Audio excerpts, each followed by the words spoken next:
बहुत बहुत स्वागत है आप सभी का शिक्षक शिक्षा यूट्यूब चैनल पे। आज के इस वीडियो में हम चर्चा करेंगे बिहार डीएलएड प्रवेश परीक्षा के विस्तृत पाठ्यक्रम के ऊपर। तो इस वीडियो में आप बिहार डीएलएड प्रवेश परीक्षा के डिटेल सिलेबस को अच्छे से समझेंगे, तो पूरे वीडियो को अच्छे से वॉच कीजिएगा, क्योंकि सिलेबस को समझना सफलता की सबसे पहले सीढ़ी होती है। अगर आप अच्छे से सिलेबस को समझ गए, उसके अकॉर्डिंग फिर आप अपनी तैयारी करेंगे तो निश्चित रूप से आप सफल हो जाएंगे किसी भी एग्जामिनेशन में। तब यहाँ पर देखिए, डीएलएड प्रवेश परीक्षा के लिए जो सिलेबस है, आपने क्वेश्चन का पैटर्न तो समझ लिया होगा कि आपके हिंदी या फिर उर्दू से जो है वो 25 सवाल पूछे जाएंगे। इसके बाद आपका मैथ से 25 सवाल पूछा जाएगा, है ना। और बाकी सारे जो साइंस है, सोशल साइंस है, फिर आपका साइंस, सोशल साइंस और इंग्लिश, इनसे 20-20 सवाल रहेंगे। और फिर लास्ट में आपका रीजनिंग से 10 सवाल रहेगा, तो टोटल 120 सवाल आपके बनते हैं। तो इसमें सबसे इम्पोर्टेंट आपका हिंदी और मैथ है, क्योंकि इन दोनों को मिला करके ही 50 सवाल हो जाते हैं। तो यहाँ पर देखिए कि हिंदी में कौन कौन से चैप्टर से आपके सवाल पूछे जाएंगे। तो यहाँ पर देखिए, संधि को पूरे विस्तार से पढ़ना है। फिर समास को भी पूरे विस्तार से पढ़ना है। फिर इसके बाद संक्षेपण के बारे में है, तो संक्षेपण में जो है पैसेज दिया हुआ रहेगा, और पैसेज के अकॉर्डिंग आपके क्वेश्चंस दिए हुए रहेंगे। एक तरह से आपने गद्यांश जो बनाया होगा मैट्रिक के एग्जामिनेशन में, तो अपठित गद्यांश के तरह ही कुछ गद्यांश दे करके इस तरह के सवाल दिए हुए रहते हैं। यहाँ पर देखिए, अनेक तरह के गद्यावतरणों के संक्षेपण से संबद्ध अभ्यास। इसके बाद है पारिभाषिक एवं तकनीकी शब्द।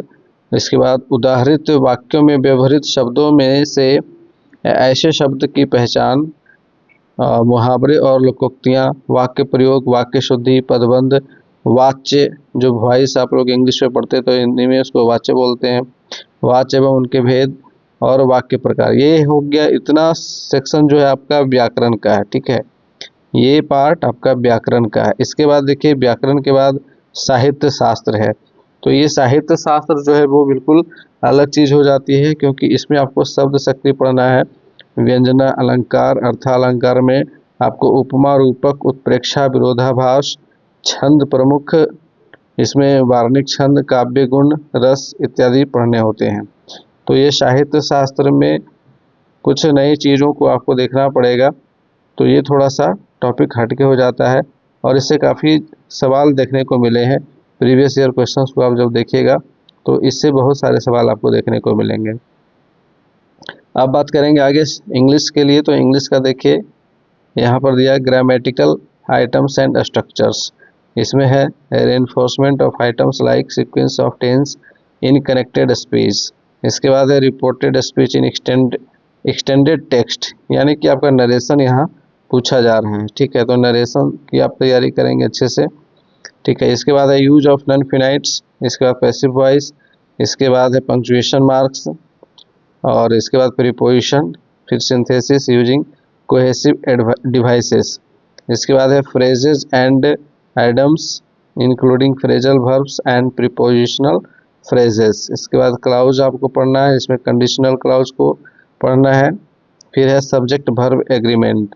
तो ये 4 सेक्शन में ये बटा हुआ है ग्रामर का पार्ट आपका, और यहाँ से आपको टोटल 20 सवाल देखने को मिलेंगे, ठीक है। इसके बाद बात करेंगे मैथमेटिक्स के लिए। तो मैथमेटिक्स के लिए यहाँ पर देखिए, संख्या पद्धति, बीजगणित, व्यावसायिक गणित।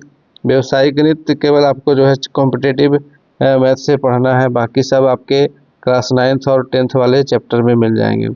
नियामक ज्यामिति, ज्यामिति, क्षेत्रमिति, सांख्यिकी और त्रिकोणमिति, ये इम्पोर्टेंट चैप्टर हैं। तो इसमें देखिए, संख्या पद्धति जो है वो आप क्लास 10th के स्टूडेंट्स फ्रेंड्स के बुक से पढ़ लीजिए। बीजगणित आप क्लास 10th के स्टूडेंट्स फ्रेंड्स के बुक से पढ़ लीजिए। व्यवसायिक गणित, इसमें शेयर लाभांश, बट्टा, चक्रवृद्धि ब्याज, किस्तों में भुगतान, ये 9 और 10th के बुक से अब हटा दिया गया है। तो कोई भी जनरल कॉम्पिटिशन वाला जो बुक होता है मैथमेटिक्स का, वहाँ से आप तैयारी कर सकते हैं। इसके बाद है कोऑर्डिनेट ज्योमेट्री। फिर है आपका ज्यामिति, जिसमें यूक्लिड की ज्यामितीय रेखाएं एवं कोण। तो ये आपका क्लास 10th से मिल जाएगा सारा, त्रिभुज, वृत्त, है ना, चतुर्भुज, ये सारा आपका क्लास 10th में दिया हुआ है। 9th और 10th दोनों में आप देखेंगे तो दोनों ही बुक से आपकी तैयारी अच्छे से हो जाएगी।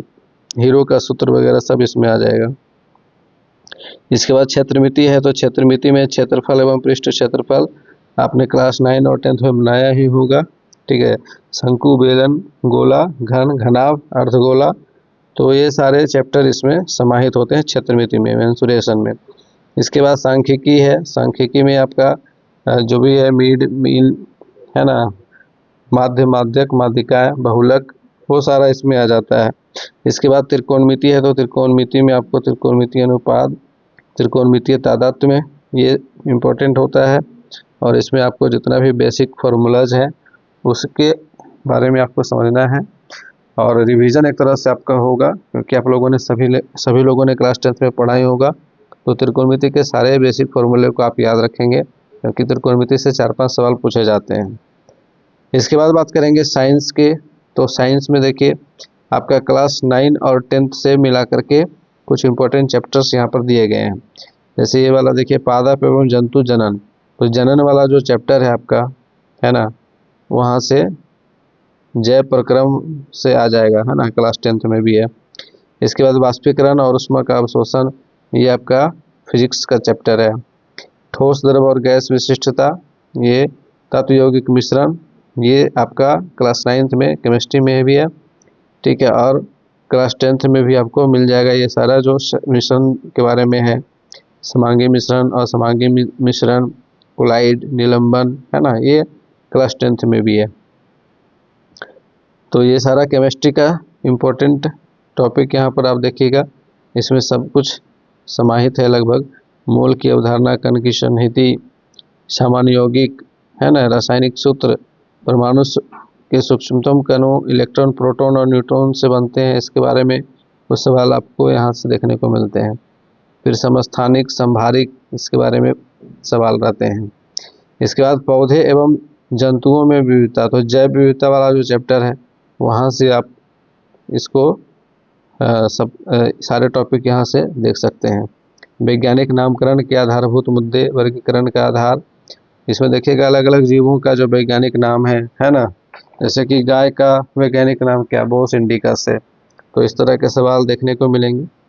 इसके बाद है जंतुओं के प्रमुख समूह, अकशेरुकी, फाइलम, संघ तक, कशेरुकी, क्लास, वर्ग तक, कोशिका जीवन की आधारभूत इकाई के रूप में, प्रोकैरियोटिक, यूकैरियोटिक कोशिका, तो जो कोशिका वाला चैप्टर है, सेल वाला चैप्टर, है ना, क्लास 9th में, तो इसमें आपको इम्पोर्टेंट टॉपिक सारे मिल जाएंगे यहाँ से।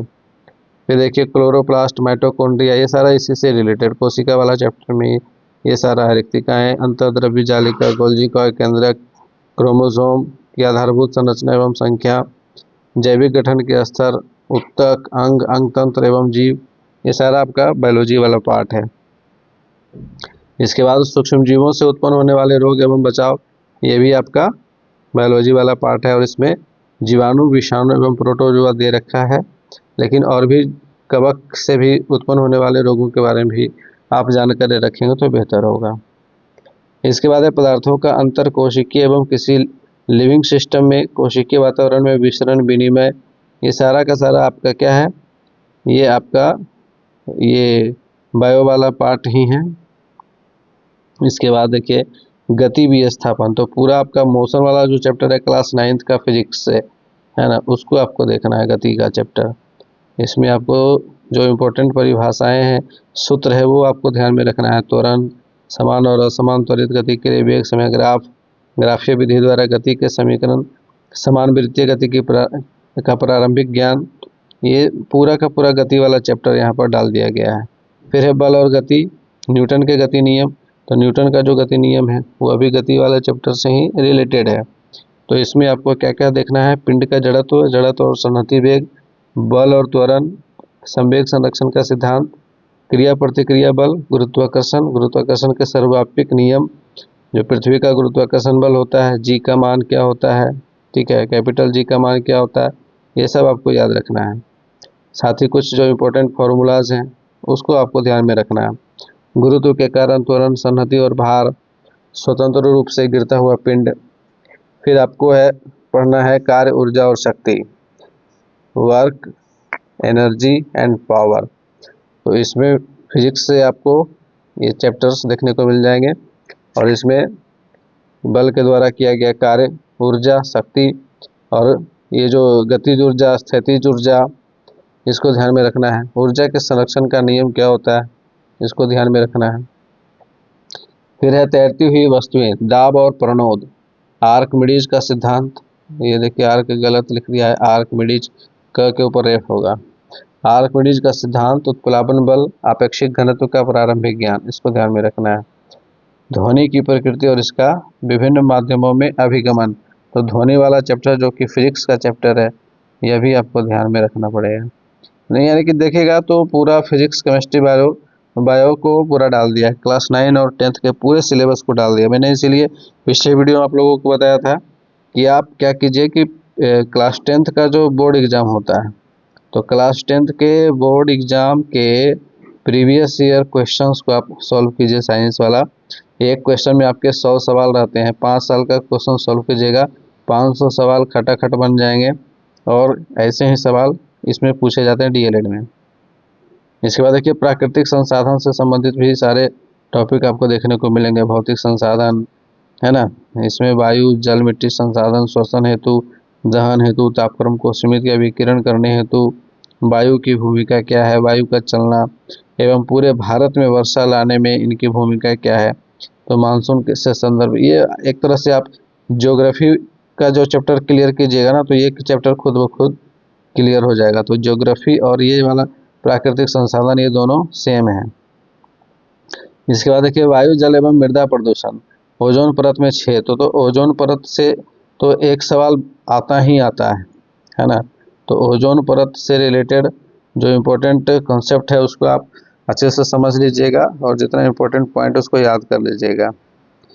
इसके बाद देखिए इसमें क्या है, रासायनिक चक्रण, जलीय चक्र, ऑक्सीजन चक्र, कार्बन चक्र, नाइट्रोजन चक्र, तो ये जो सारे चक्र हैं इसके बारे में भी कुछ इम्पोर्टेंट चीज़ों को याद रखिएगा। जैसे नाइट्रोजन चक्र में एक सवाल आता है, नाइट्रोजन चक्र के लिए जो जीवाणु होता है वो कौन सा जीवाणु, उसका नाम क्या है। तो उसका नाम आप लोगों को पता ही होगा, राइजोबियम है। और यह जीवाणु कहाँ पाया जाता है, तो यह फलीदार पौधों की जड़ों में पाया जाता है ना, उनकी गांठों में, जड़ों की गांठों में पाया जाता है। जैसे अरहर का पौधा हो गया, जितने भी दलहन पौधे हैं उन सभी दलहन पौधों के जड़ों की गांठों में पाया जाता है। तो ये सारे टॉपिक आपको ध्यान में रखने हैं। इसके बाद देखिए अम्ल, भस्म और लवण भी आ गया, तो ये भी पूरा चैप्टर आपका ये केमिस्ट्री वाला चैप्टर आ गया है। फिर देखिए धातु कर्मीय प्रक्रिया, तो जितना भी धातु कर्म की प्रक्रिया है वो सारा आपको क्लास 10th वाला केमिस्ट्री में आपको देखने को मिल जाएगा। इसके बाद देखिए तत्वों के वर्गीकरण, तो तत्वों का वर्गीकरण आपको मेंडलीफ का आवर्ती सारणी ध्यान में रखना है। मेंडलीफ की आवर्त तालिका है, मॉडर्न पीरियोडिक टेबल है, उसको आप ध्यान में रखेंगे, ठीक है। इसके बाद है हमारा पर्यावरण, तो ये आपका हमारा पर्यावरण ज्योग्राफी में भी है और इसमें भी है। इसमें जैव विघटित, जैव अविघटित, फिर ओजोन क्षरण इसमें भी आ गया। तो कुछ चैप्टर इंटर रिलेटेड हैं, एक दूसरे से जुड़े हुए हैं, एक को क्लियर कीजिएगा तो कुछ चैप्टर ऑटोमेटिक क्लियर हो जाएंगे।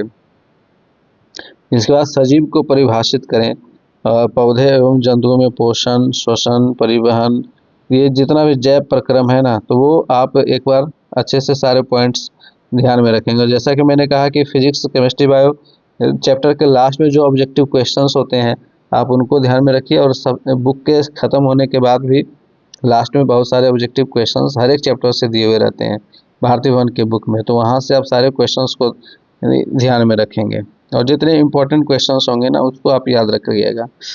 इसके बाद देखिए पौधों से जंतुओं में प्रजनन, पौधों से लेकर के जंतुओं तक में जो प्रजनन का जो प्रक्रम है उसके बारे में पढ़ना है। परिवार नियोजन की विधियों का अध्ययन, और ये सुरक्षित यौन संबंध, HIV, एड्स, गर्भवती महिला एवं महिला का स्वास्थ्य, ये सारे टॉपिक्स आपको ध्यान में रखने हैं। आनुवांशिकी एवं जैव विकास, फिर विद्युत परिपथ आ गया आपका, ये जो फिजिक्स से आप देखेंगे क्लास 10th वाला फिजिक्स है उसमें विद्युत परिपथ के बारे में बताया गया, और इसमें विभवांतर क्या है, विभव ओम क्या है, ओम का नियम आपको ध्यान में रखना है। फिर प्रतिरोधों का श्रेणी क्रम संयोजन, और फिर समांतर क्रम संयोजन होता है। फिर विद्युत धारा के कारण विद्युत शक्ति का अपव्यय, शॉर्ट सर्किट कैसे होता है, ये सब क्वेश्चन आपको देखने को मिलेगा यहाँ पे। फिर चुंबक का चैप्टर भी इसमें दिया हुआ है, तो विद्युत चुंबकीय प्रेरण इसमें मेन टॉपिक है, इसको आपको ध्यान में रखना है। जनरेटर कैसे काम करता है उसको ध्यान में रखना है। दिष्ट धारा, प्रत्यावर्ती धारा, है ना, ये पॉइंट आपको ध्यान में रखना है। कौन सा ऐसा उपकरण है जो दिष्ट धारा को प्रत्यावर्ती धारा में बदल देता है। इस तरह के सवाल आपको इसमें देखने को मिलते हैं। इसके बाद देखिए अभिसरित और अपसरित प्रकाश, यानी कि अब आ गया आपका प्रकाश वाला चैप्टर। क्लास 10th फिजिक्स पहला और दूसरा चैप्टर आप ध्यान में रखिएगा, वहाँ पे ये सारे टॉपिक आपको मिल जाएंगे। जो भी जितनी भी अवधारणाएं हैं इससे रिलेटेड, वक्रता केंद्र है, प्रधान अक्ष है, प्रकाश केंद्र है, फोकस दूरी है, अपवर्तन, परावर्तन, पूरा टॉपिक आपको पहला दूसरा चैप्टर में ही मिल जाएगा फिजिक्स का। फिर से आ गया प्राकृतिक संसाधन, तो प्राकृतिक संसाधन के बारे में डिस्कस किए। ये आपका साइंस और ज्योग्राफी दोनों में है। ऊर्जा के स्रोत, तो ये भी आपका साइंस और ज्योग्राफी दोनों में ही है। तो एक को आप साइंस से क्लियर कीजिए, ज्योग्राफी वाला ऑटोमेटिक क्लियर हो जाएगा। अभी देखिए फिर सोशल स्टडीज में भी देखिएगा तो 9th और 10th का पूरा सिलेबस भर के रख दिया है ना। हिस्ट्री का, फिर ज्योग्राफी का और पॉलिटिकल साइंस का पूरा चैप्टर भर के रख दिया है। यहाँ पर देखिए भौगोलिक खोज यह क्लास 9 से शुरू होता है।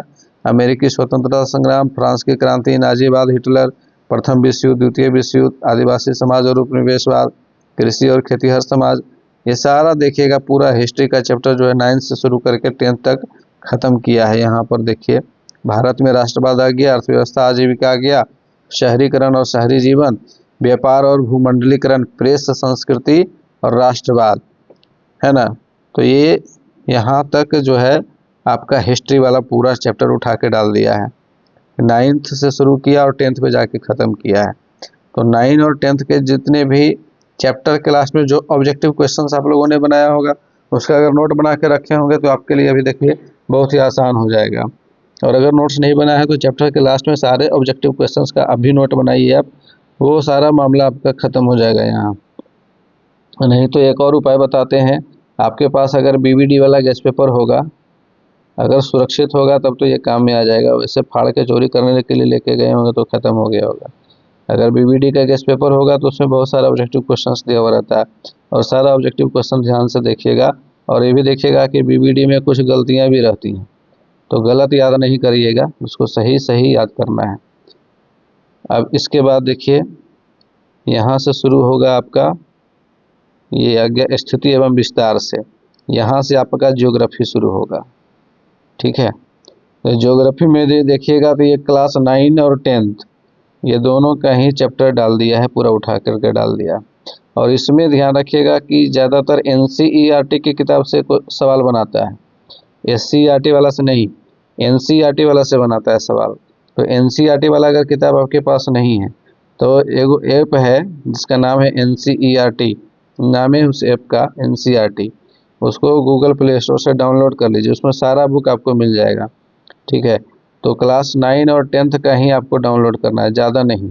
9 और 10th का आपको ये ज्योग्राफी, हिस्ट्री, पॉलिटिकल साइंस, ये तीनों बुक डाउनलोड करना है। और चैप्टर के लास्ट में देखिएगा तो उसमें जितने भी प्रमुख बिंदुएं होती हैं उनको शॉर्ट में बताया जाता है, तो ये सारा याद कर लीजिएगा। ठीक है, और चैप्टर को देखिएगा तो बीच बीच में जो है ना रेड लाइन से, रेड कलर में जितना भी इम्पोर्टेंट पॉइंट रहता है सबको लिखे हुए रहता है, और कोई कोई बॉक्स बना करके इम्पोर्टेंट पॉइंट के दिए हुए रहता है। तो सारा चीज़ आपको नोट करके ध्यान में रखना है। और अगर एक बार अच्छा से ये सब नोट्स बना लिए, ठीक है, अच्छा से अगर मेहनत कर लिए अभी, तो आपको ज़िंदगी में इसका बहुत ज़रूरत पड़ेगा अभी, क्योंकि अभी तो आपको DLED का प्रवेश परीक्षा देना है।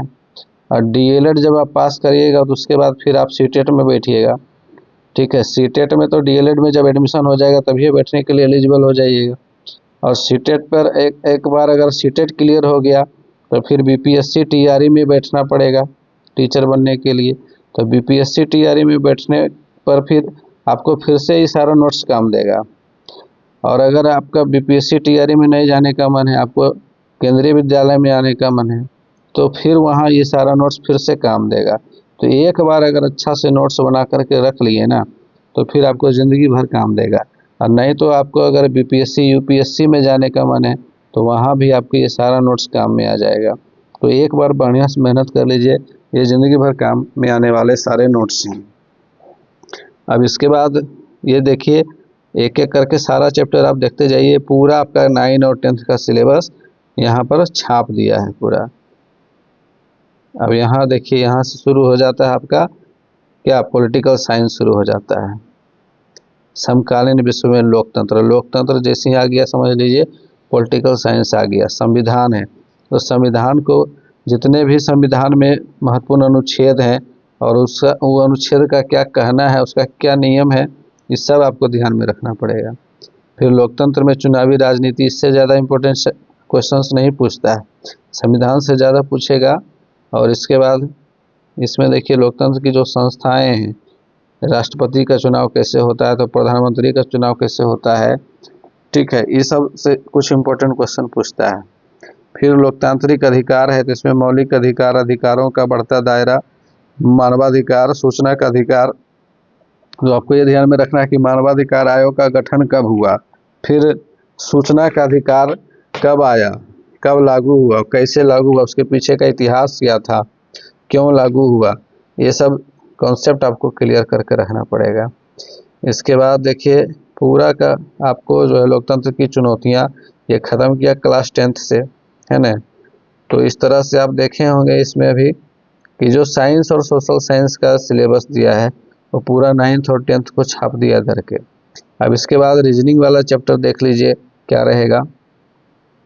तो रीजनिंग में एसएससी का एक अच्छा बुक उठाइए रीजनिंग का, और वहाँ से आपको ये सारा टॉपिक मिल जाएगा। Analogy, classification, series, coding, decoding, blood relation, direction, sense test, logical Venn diagram, alphabet test, sitting arrangement.